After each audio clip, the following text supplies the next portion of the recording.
कृषि दर्शन कृषि दर्शन कृषि दर्शन कृषि दर्शन कृषि दर्शन कृषि दर्शन।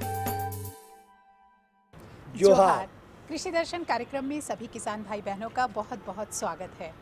कार्यक्रम की शुरुआत हो चुकी है, तो सबसे पहले देखते हैं कृषि समाचार। नमस्कार, कृषि समाचार में आपका स्वागत है। मैं हूं आपके साथ गौतम। आइए देखते हैं आज कृषि समाचार में क्या है खास। राज्य में होगा सिंचाई आयोग का गठन। रांची में मोबाइल फर्टिलाइजर मॉनिटरिंग सिस्टम लागू। और गेहूं की कटाई में करें कृषि यंत्र रीपर का उपयोग।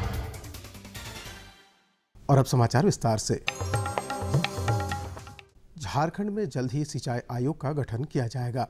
राष्ट्रीय जल नीति में दिए गए प्रावधानों के तहत राज्य में संसाधन विकास एवं प्रबंधन की वर्तमान नीतियों और कार्यक्रमों की समीक्षा सिंचाई आयोग करेगा। इसके अलावा बाढ़ एवं सूखे की समस्याओं से निपटारा सहित प्रमुख नदी बेसिनों के लिए जल संसाधनों के विकास और प्रबंधन की योजना की रूपरेखा भी आयोग तय करेगा। जल संसाधन विभाग के मंत्री इस आयोग के अध्यक्ष होंगे।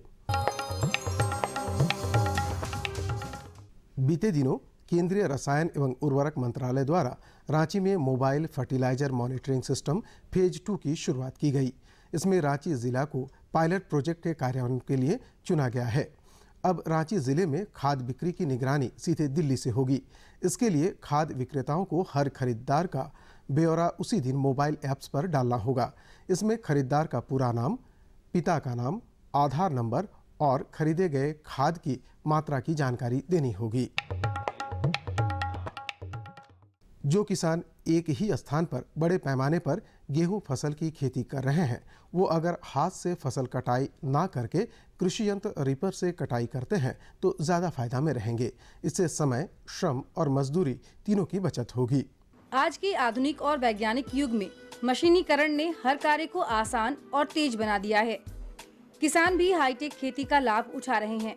किसान भाई, आप गेहूं फसल की कटाई के लिए कृषि यंत्र रीपर से भरपूर लाभ उठा सकते हैं। जो किसान भाई गेहूं की खेती बहुत लार्ज स्केल पर किए हैं, मतलब उनका अगर पूरा प्लॉट एक ही जगह है और वो गेहूं की खेती 1 हेक्टेयर, 1.5 हेक्टेयर, 2 हेक्टेयर ज़मीन में ऐसा किए हैं या एकड़ में भी किए हैं, तो उनको मैं ये सलाह देना चाहूँगा कि वो हाथ से कटाई के बजाय मैकेनिकल विधि से कटाई करें। यानी मैकेनिकल विधि वो रीपर का इस्तेमाल कर सकते हैं। रीपर एक ऐसा यंत्र है जिससे कम समय में अधिक से अधिक आप गेहूं का फसल को काट सकते हैं। जो किसान औषधीय पौधा काल मेघ की खेती करना चाहते हैं, वो इस फसल से अच्छी उपज लेने के लिए जिन उन्नत प्रभेदों का चयन करना चाहिए, उस संबंध में हमारे कृषि विशेषज्ञ की परामर्श ले सकते हैं। किसान भाइयों, कालमेघ की यदि आपको इसकी जो खेती करनी हो, वैज्ञानिक तरीके से खेती करनी हो, तो इसकी 2 प्रजाति जो और आपका व्यावसायिक दृष्टि से काफ़ी ज़्यादा बहुमूल्य है, AK1 और JK1, जो जिसकी बीज सामग्री हमारे बिरसा कृषि विश्वविद्यालय में उपलब्ध है। इसके लिए आप निदेशालय अनुसंधान से संपर्क कर सकते हैं या वानिकी विभाग के अधिष्ठाता से संपर्क कर सकते हैं। ये दोनों बीज जो हैं हमारे पास उपलब्ध हैं। बहुफसली थ्रेसर एक ऐसा कृषि उपकरण है जो कई फसलों की मड़ाई करने के काम में उपयोग किया जाता है। किसान भाई इस थ्रेसर के द्वारा गेहूं, धान, मक्का, चना, मटर, सरसों, सूर्यमुखी और सोयाबीन फसलों की मड़ाई कर सकते हैं। कृषि से संबंधित कुछ और गतिविधियों पर आइए डालते हैं एक नजर। बीते दिनों मोराबादी स्थित रामकृष्ण मिशन आश्रम के सभागार में कृषि, समृद्धि एवं शांति के द्वार विषय पर संगोष्ठी का आयोजन किया गया। इस अवसर पर स्वामी शशाकानंद, कृषि निदेशक KK सोन, BKU के वैज्ञानिकों सहित भारतीय कृषि अनुसंधान परिषद के महानिदेशक डॉक्टर अयप्पन भी मौजूद थे। डॉक्टर अयप्पन ने अपने संबोधन में कहा, परसों मैं खाने के लिए कृषि कर रहा था, कल मैं खिलाने के लिए कृषि किया, आज मैं कमाने के लिए कृषि कर रहा हूँ। और अब एक नजर राज्य के 5 प्रमुख शहरों के मौसम के मिजाज पर।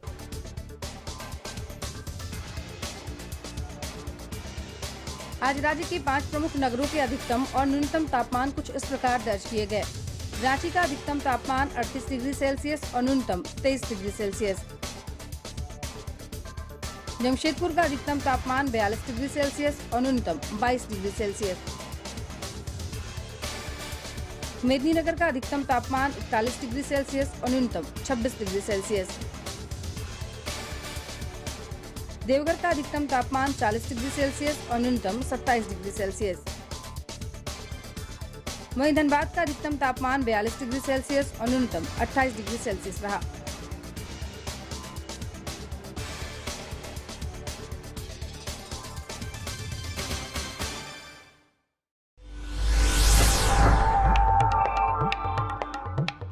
और अब मंडी भाव में आइए नजर डालते हैं अनाजों के भाव पर। आज कृषि उत्पाद बाजार समिति पंडरा रांची में विभिन्न खाद्यान्नों के थोक भाव कुछ इस प्रकार दर्ज किए गए। चावल मोटा 2200 रुपए से 2300 रुपए, चावल मध्यम 2400 रुपए से 2600 रुपए, चावल उत्तम 3400 रुपए से 3600 रुपए, गेहूं 1800 रुपए से 1900 रुपए, चना 3350 रुपए से 3450 रुपए, दाल अरहर 5500 रुपए से 6500 रुपए, दाल मसूर 4800 रुपए से 5200 रुपए, दाल चना 3800 रुपए से 4000 रुपए, सरसों तेल 9000 रुपए से 9400 रुपए, चीनी 3350 रुपए से 3450 रुपए, आलू 1200 रुपए से 1300 रुपए और प्याज 1000 रुपए से 1200 रुपए प्रति क्विंटल रहा। कृषि समाचार में आज इतना ही। अगले दिन अगले अंक में फिर मुलाकात होगी कुछ ताज़ा तरीन खबरों के साथ। तब तक के लिए दीजिए इजाज़त। नमस्कार, जोहार। कृषि समाचार के बाद एक बार फिर से सब किसान भाई बहन का बहुत बहुत स्वागत है। दोस्तों, कृषि समाचार में हम लोग देख रहे थे मंडी का भाव, मौसम का मिजाज और खेती बाड़ी से जुड़ी हुई तमाम तरह की जानकारी और खबरें।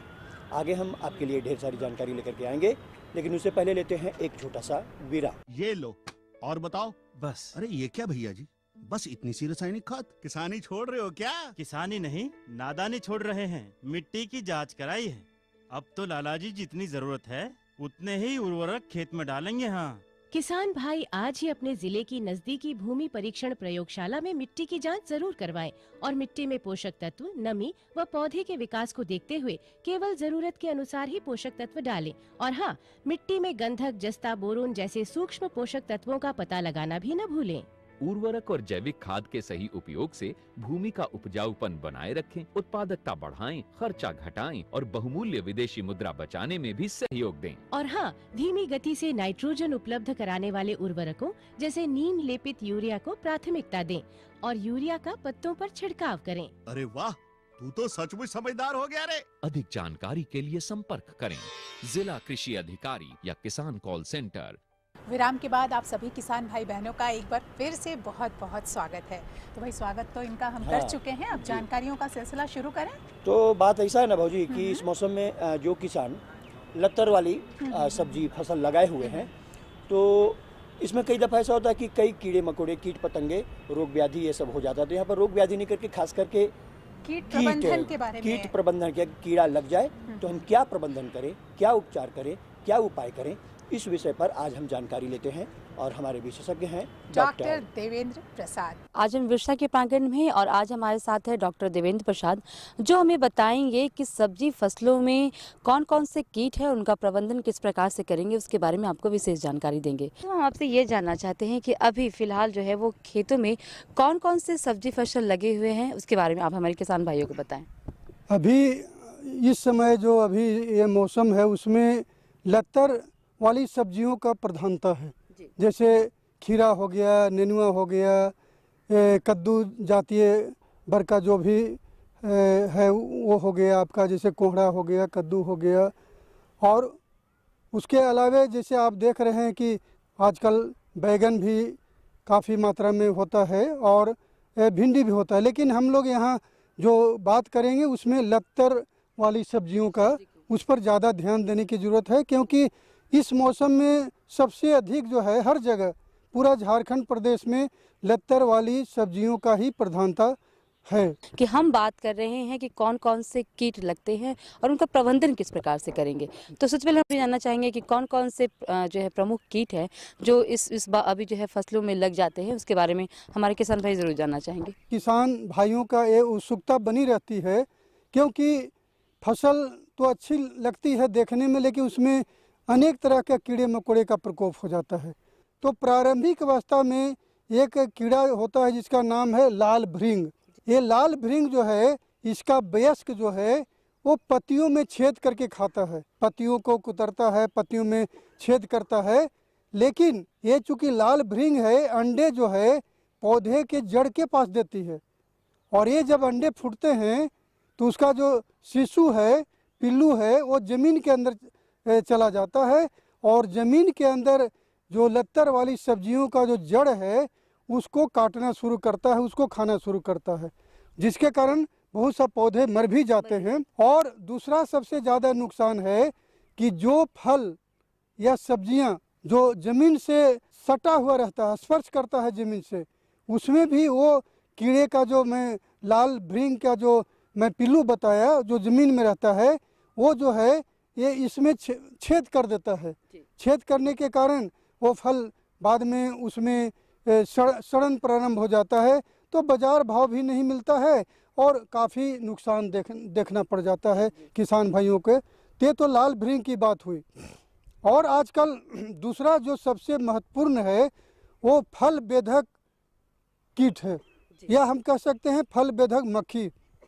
ये जो फल बेधक मक्खी जो है, ये जहाँ भी फल जब बनना शुरू होता है, फल बनता है, तो मक्खी थोड़ा मुआयना करता है, फल को अच्छी तरह से मुआयना करता है, और जहाँ भी कोमल भाग फल का है तो उसमें हल्का मतलब छेद करता है, थोड़ा सा काट देता है उस जगह।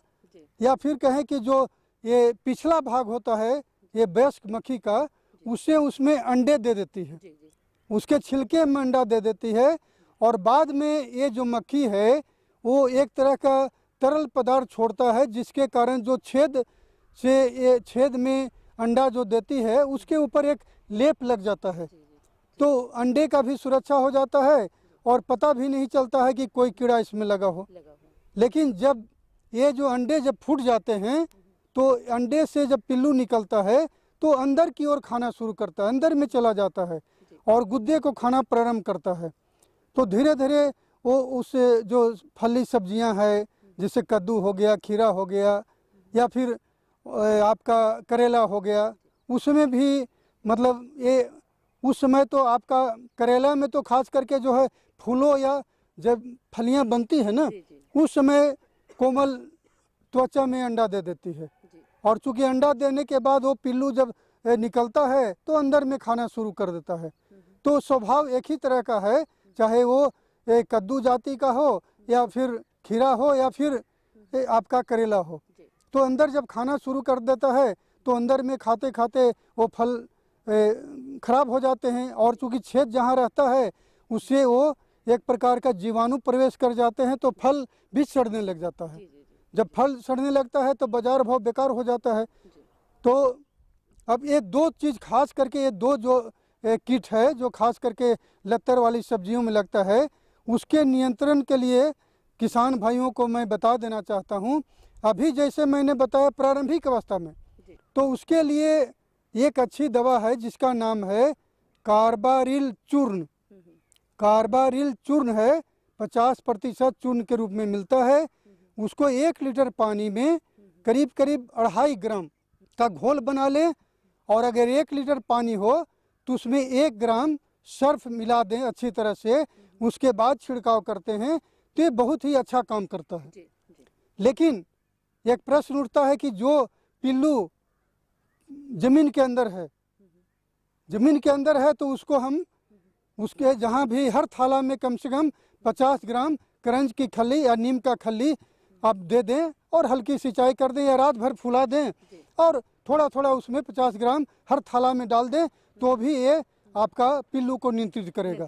और फल बेधक की जहाँ बात होती है, क्योंकि फल बेधक हर लत्तर वाली सब्जियों में लगता है, उसके लिए किसान भाई अगर 1 लीटर पानी जैसे लेते हैं, 1 लीटर पानी में 1 से 2 ml मालाथियोन तरल जो मिलता है, और 10 ग्राम गुड़ या छोवा, उसको अच्छी तरह से मिला लें और उसका छिड़काव करें। अगर जैसे एक बार में अगर नियंत्रित नहीं होता है तो आप 10 से 12 दिन के बाद पुनः छिड़काव करें। अब कह सकते हैं इससे क्या फ़ायदा होगा, चूँकि इस घोल में गुड़ मिला हुआ है और ये जो फल मक्खी है वो गुड़ से आकर्षित होता है और उस घोल में दवा भी मिला हुआ है। तो जब गुड़ खाता है तो दवा सहित खाता है तो मक्खी मर जाता है।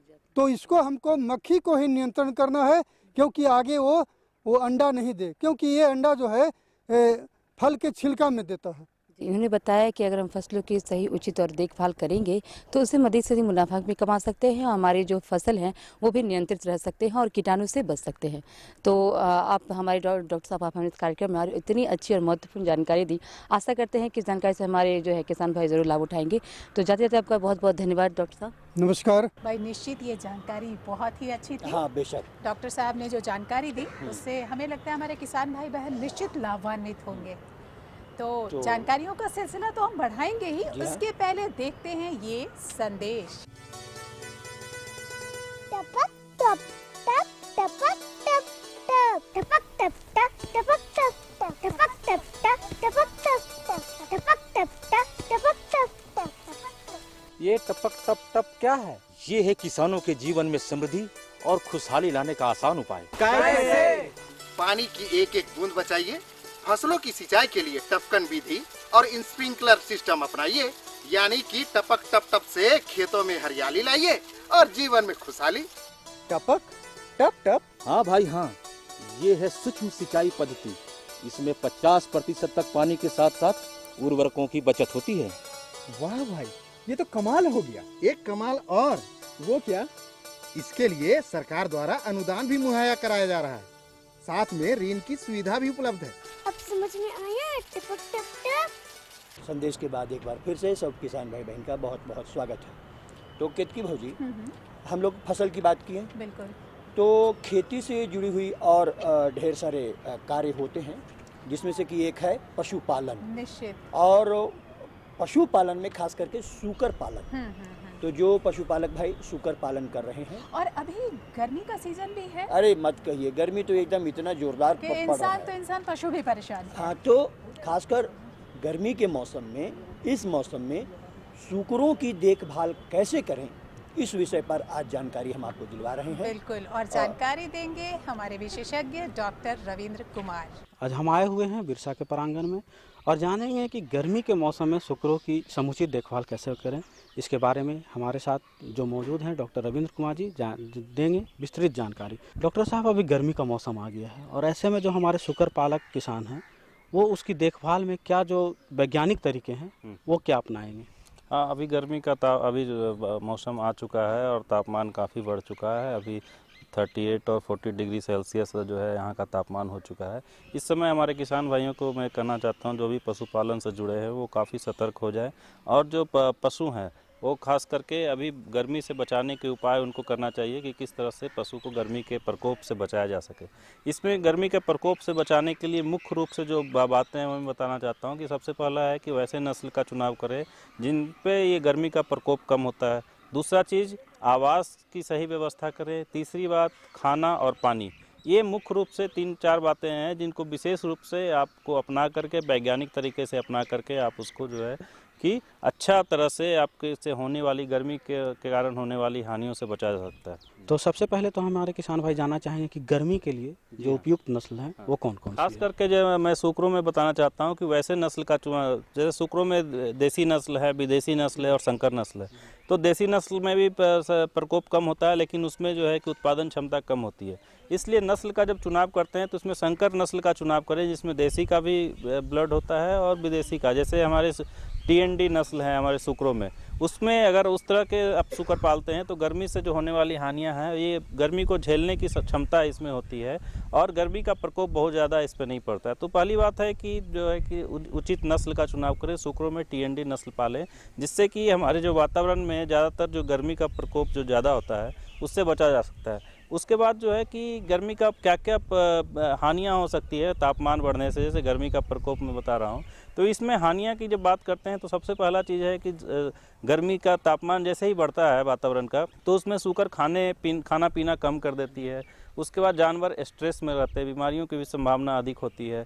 वो और जो है कि जो गर्भवती सूकरी है उसमें गर्भपात होने की संभावना होती है। ब्रीडिंग एफिशिएंसी जो है, प्रजनन क्षमता मादा में या नर में, वो भी कम जाते हैं। तो इससे आप देखेंगे कि गर्मी के मौसम में अगर सभी को मिलाकर देखते हैं तो काफ़ी लॉस होता है हमारे सूकर पालकों के, यदि वो उचित देखभाल नहीं करते हैं। तो उचित देखभाल में मैंने बताया कि आवास, खाना पीना और नस्ल, ये 3 चीज़ है। तो सबसे पहले मैं बताना चाहता हूँ कि आवास का किस तरह से उसका देखभाल करें, आवास का किस तरह से व्यवस्था करें कि गर्मी का जो प्रकोप होता है उससे बचा जा सकता है। तो ऐसे में हमारे जो शुकर पालक किसान हैं वो उसके लिए आवास की क्या व्यवस्था करेंगे? तो आवास की जो बात करते हैं कि आवास में बहुत ज़्यादा बदलाव की ज़रूरत नहीं है। आपका जो आवास है आप उसे ही रहने दें और उसमें कुछ माइनर बदलाव करके, छोटे मोटे बदलाव करके इसे प्रकोप से बचा जा सकता है। जैसे कि आप जब आवास निर्माण करते हैं उसी समय आपको ये सोचना चाहिए कि आवास का निर्माण जो है पूरब पश्चिम में उसकी लंबाई हो। इस तरह से बनाने से गर्मी का प्रकोप जो होता है उसके आवास के अंदर कम होता है। दूसरी चीज़ है कि आवास में वेंटिलेशन ज़रूरी हो, खिड़की हो, दरवाजे हो, जिससे कि स्वच्छ हवा का आदान प्रदान हो। ये वेंटिलेटेड आवास जो है उसमें रखना ज़रूरी है। दूसरा चीज़ है कि आवास के आसपास जो है पेड़ पौधे लगाएं, जिससे कि गर्मी की संभावना जो होती है, गर्मी का प्रकोप को कम किया जा सकता है। और आवास के छत के ऊपर यदि गर्मी का प्रकोप ज़्यादा हो रहा था, आप आवास पे छत एस्बेस्टस का बना होता है या टीन का बना होता है, तो आप उसके ऊपर पुआल वगैरह रख दें, जिससे कि उसमें जो वो गर्म हो जाता है वो छत, वो गर्म जो है वो कम हो।